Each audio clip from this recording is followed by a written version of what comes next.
So when a diligent team of Alaskan state troopers received a phone call about a missing person, Tyson Steele, they knew the odds of a successful mission were low.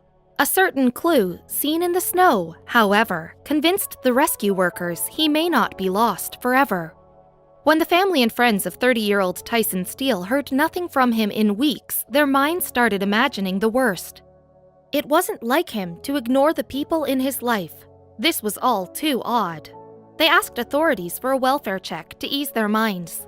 Alaska state troopers checked his secluded Alaskan cabin, his nearest neighbor being 20 miles away. But no one was there.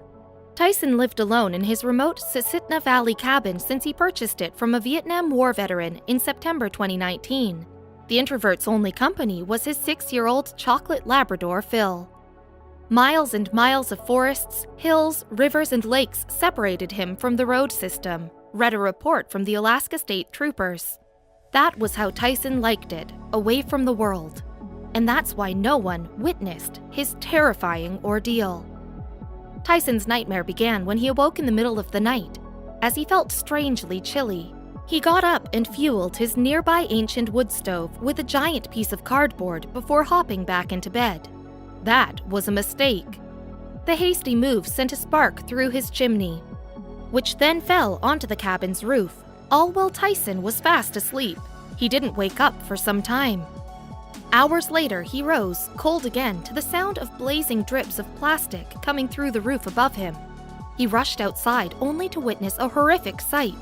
Tyson reached panic mode. His roof was up in flames. Tyson looked down to see his feet stuffed in boots short of socks, along with a pair of long johns underneath a wool sweater. He realized he had to act fast to grab more clothes and whatever else he could find before they turned to ash. He ran inside the burning cabin, grabbing whatever was sitting on his bed, which included heavy coats and sleeping bags. He had no time to think. As each second went by, the flames swallowed more and more of Tyson's life. After hurriedly exiting the cabin, Tyson called for Phil, who was somewhere inside. Tyson saw Phil leap off the bed, thinking the furry lab would make it out of the fiery cabin. Tyson then ran to the other side of the cabin to fetch his rifle, which is when he heard howling. Tyson's heart sank. His beloved dog was caught in the flames and there was nothing he could do but scream. He let out a visceral scream, nearly tearing his vocal cords. Tyson flooded with heavy sorrow. He stared as all of his belongings, including his bullets, were completely engulfed by flames.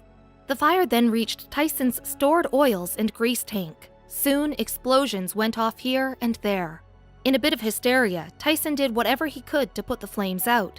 Throwing snow at it like a madman, he worked to put it out until the sun finally rose. He eventually went through the remains of his life to see what he could salvage. He had no working phone and no car. It was a matter of merely surviving in the frosty woods. Tyson counted up whatever cans were salvageable, calculating he had approximately 2 cans a day for 30 days on rations. The aggressive flames popped open cans of food and partially melted jars of peanut butter. Everything tasted like black smoke, but Tyson was in no position to get picky.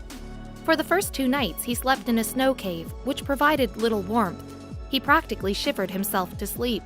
After Tyson could no longer take the icy snow cave, he built a tent-like shelter out of tarps and remnants of lumber around his wooden stove, the same device that took all of his belongings and his beloved dog. Tyson realized it was time to redirect his focus on getting rescued. He stomped giant letters in the snow, filling his tracks with black ashes to make them visible from an aerial view. He repeated the tedious process several times as snow continued to fall.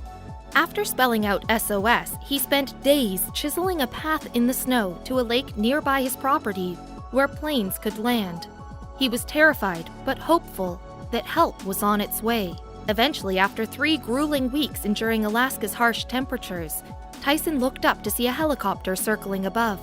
He frantically waved his arms at the aircraft and soon felt a wave of relief.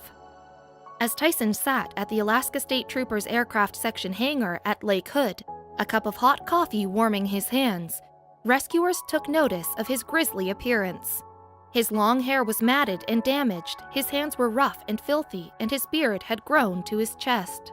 Really a terrifying prospect, and he just did an amazing job of thinking fast, thinking clearly, acting logically, and basically saving his life, said Ken Marsh.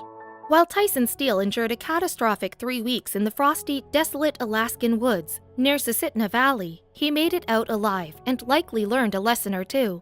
He'd learned from another hiker who took on the Alaskan wilderness just how lucky he really was.